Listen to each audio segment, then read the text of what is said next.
For enslaved people, freedom was something from another world. Sure, one could have hope, but hope was a dangerous notion to hold on to. Sometimes it was best not to have it. That way, the disappointment didn't sting so bad. Enslaved people had no legal rights. In court, they could testify if called, but could not testify against or about white people. They could not own property. After all, enslaved African Americans were themselves considered property. If attacked or beaten, they could not strike a white person under any circumstances. Enslaved people could not be away from their owner's plantation without permission. They could not gather together in groups unless a white person was present. They could not own firearms. They could not be taught to read. They could not be taught to write. Enslaved people could not marry unless they had the permission from their owner. If permission was indeed granted, an important addition was made to the traditional wedding promises. Until death do we part was changed to until death or distance do we part, acknowledging the ever-looming possibility that anyone could be sold away to another plantation at any time, no warning, never seen again. Enslaved people couldn't name their children after themselves. That would mean you actually think highly of yourself. And an enslaved person who thought highly of themselves was seen as an unbearable threat. And mother or father was unable to protect their child from a master's beating, nor could they protect each other. Looking at a white person in the eye was strictly forbidden. A steady gaze at the floor was always safest. A free black man put it this way: "No day ever dawns for the slave, nor is it looked for. For the slave it is all night forever." By the 1770s, the drums of war were beginning to pound. The American Revolution, with its loud cries for liberty, equality, and freedom, was drawing near.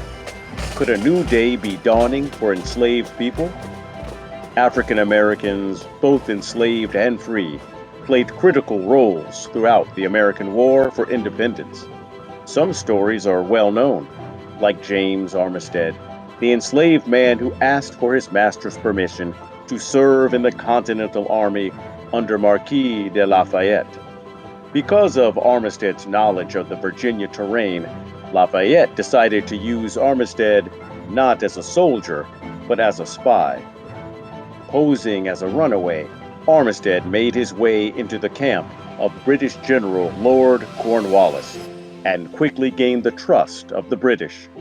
While among the British, doing menial jobs and some work as a guide, Armistead kept a sharp eye and an open ear out for any important information that he could carry back to Lafayette and the Americans. After a short time, the British, feeling comfortable they had Armistead's loyalty, asked him to spy on the Americans. Armistead agreed, and his life as a double agent began. Whose side was he on?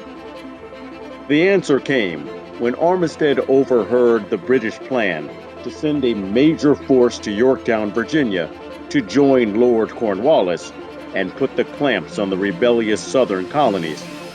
James Armistead took this important information straight to Marquis de Lafayette. It was with this information that Lafayette and General George Washington hatched a plan to use the French Navy to trap Cornwallis at Yorktown and capture a large portion of the British forces in America. The siege at Yorktown was a success, a huge factor in the 13 colonies gaining independence and becoming the United States of America. James Armistead was certain that deed to help the Americans would result in his personal freedom. He was wrong. The brand new United States government denied his request for freedom because he had not actually fought in the American Revolution. Armistead resumed his life as an enslaved man. When Lafayette heard of Armistead's sad reality, after he had risked so much and given even more for the United States, he asked the U.S. Congress to reconsider. They did, and James Armistead became a free man. He took the name James Armistead Lafayette to show his gratitude to the French general who'd returned a favor. There are other names of African American patriots: Salem Poor, who killed a British general at the Battle of Bunker Hill; Peter Salem, who matched that feat at the same battle; Micah Hicks, Thomas Gibson, William Cough, Syphax Brown, Thomas Mason, and Ned Griffin, whose master, William Kitchen, deserted and ran away from the Continental Army, was caught and arrested. When facing the possibility of being returned to battle, William Kitchen offered up a replacement: his enslaved property, Ned. The stories behind the names of Black patriots are not too difficult to find. But the idea to allow enslaved Africans to serve in the American Revolution was hardly American. It was purely British. In 1775, 4 months after George Washington declared a ban on African Americans, free or enslaved, in the Continental Army, Lord Dunmore, the royal governor of Virginia, issued a proclamation. It stated that any person enslaved in the colony of Virginia would only need to find the British Army camp to find freedom, if they were owned by a master sympathetic to the Patriot cause, and if they agreed to fight with the British Army. Despite the amount of ifs in Lord Dunmore's proclamation, this was the chance of a lifetime for thousands. Virginia planters, including Thomas Jefferson and George Washington, woke up one morning to the realization that some of their enslaved workers had vanished. Answering Dunmore's call to arms and freedom, thousands of Virginia's enslaved women, children, and men found their way to the safety of the British lines. An enslaved man named Titus Cornelius fled his New Jersey Quaker owner and clawed his way to a British Army camp in Virginia. There he found himself a new life, a new title, and a new name. Titus became Ty, and soon after that became Colonel Ty, commander of the Royal Ethiopian Regiment.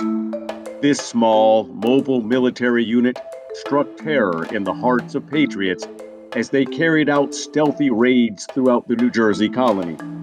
Using swamplands as highways, Ty and his men targeted former slave masters, plundered their homes, burned their plantations, and freed enslaved people at every turn.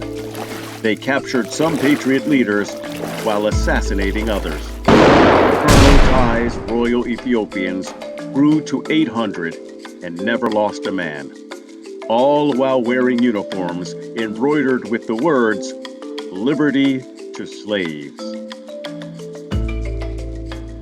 By the winter of 1777 and 1778, Washington's army had been battered and demoralized. Disease, defeat, desertion had reduced the Continental Army to a mere 18,000 men. Only then was Washington ready to place guns in the hands of free and enslaved African Americans, allowing them to fight in the Continental Army. Like the British before them, the Americans offered freedom to those who joined. The British refused to be outdone. Months later, in 1779, Britain issued another proclamation, the Philipsburg Proclamation. It granted freedom to any enslaved person who made it to British lines. And this time, there were no ifs. Whether your master was a patriot or loyalist, whether you agreed to pick up a gun or not, whether you were from Virginia or any other colony, find the British, you find freedom by war's end. To seal the deal, the Redcoats just had to defeat those pesky rebels and their new French allies. After all the quill pens cooled off from the barrage of promises, proclamations, and declarations, 5,000 African Americans joined the Continental Army. And just how many had joined the Redcoats? Over 30,000. No matter the side they chose, American or British, rebel or redcoat, in more cases than a few, the side these brazen, bold, and brave people were on was their own. Who wouldn't want the fruits of freedom offered by the chaos of war? And they were so close, they could just about taste it. By 1783, the war was so unpopular in England, and worse than that, it was expensive. And even if the American patriots were often fleeing the field of battle, what they weren't doing was giving up. So the British did, confident this American experiment in people ruling would fail. I mean, who did these United States think they were anyway? The Iroquois Confederacy? During America's war for independence, as many as 100,000 enslaved African Americans escaped their owners. George Washington led efforts to recapture all that lost property, with hopes to return them to slavery and get back to business as usual. As British ships readied to leave their now former colonies, New York Harbor was choked with over 10,000 African Americans. The scene was a packed madhouse, as formerly enslaved people were desperate to escape the terrible fate that surely awaited them if they didn't get out of the United States. Parents were desperate enough to part with children, hoping that if nothing else, they could find that life of freedom. Only 3,000 to 5,000 African Americans actually sailed from New York on what is now called Evacuation Day. An even more chaotic scene unfolded in the South. Thousands of African Americans crowded aboard British ships in Charleston, South Carolina, and Savannah, Georgia. Letters written by American Southerners who witnessed the evacuation wrote of African Americans swimming out to catch British ships as they sailed from southern ports. Some climbed the side of the ships. The British took on as many as they could, but were soon unable to take on any more of the African American refugees. Ships filled beyond capacity, British sailors used swords to fend off escaping African Americans, frantically trying to catch a ride to freedom. Countless were turned back into the hands of the Americans. It is not clear how many people were captured. It is clear that some made it.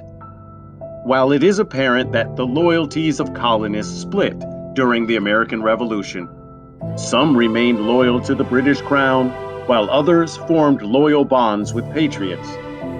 For thousands of enslaved African Americans, allegiance was something more than basic loyalty to a nation or to a belief.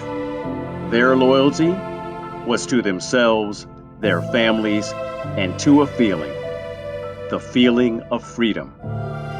The story of Seymour Burr makes it plain. Seymour Burr was an enslaved man owned by the brother of the famous politician and lawyer Aaron Burr. Determined to fight with the British and find freedom that way, Seymour escaped his master. But he was captured and soon returned. Seymour Burr then somehow convinced his master to let him go and fight with the American patriots and earn his freedom that way.